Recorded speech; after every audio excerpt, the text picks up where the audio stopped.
Let's bring in NBC 10 political commentator Sue O'Connell. Sue, John Kelly, you heard what he said. He's just the latest former Trump administration official to raise concerns about Trump. He very well may not be the last. So the question is it changing anything?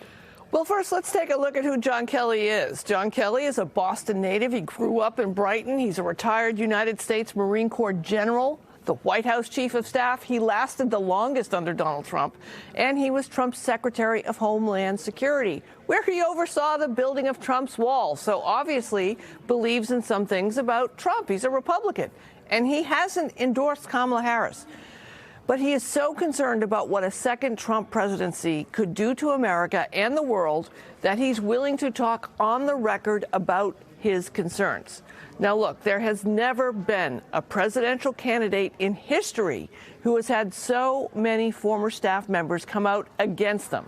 Now, Kelly is the latest, and frankly speaking, that the fact that he's out openly speaking about it, he's doing so reluctantly, and that may cause a few people to think twice about voting for Donald Trump.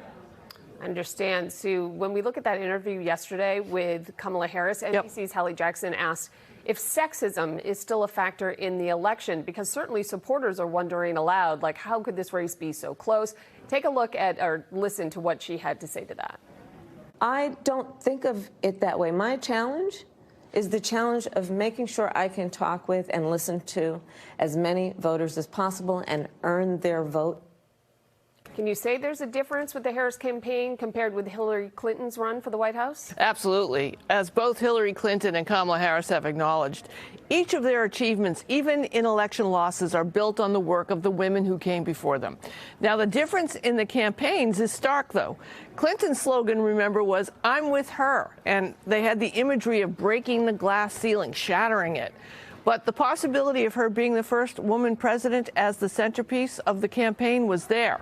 Harris, however, her campaign rarely directly mentioned her gender, nor do they mention her being black or South Asian American. But if we look at the gender divide between Trump and Harris, with Trump having more men saying they'll vote for him and Harris with this overwhelming number of women supporting her, I think it would be irresponsible to think that sexism isn't playing some kind of role. All right, another question Harris was asked about is if she's elected president, would she pardon Trump? Because we know he's facing a host of legal issues, including 2 federal cases. What did you think of her answer?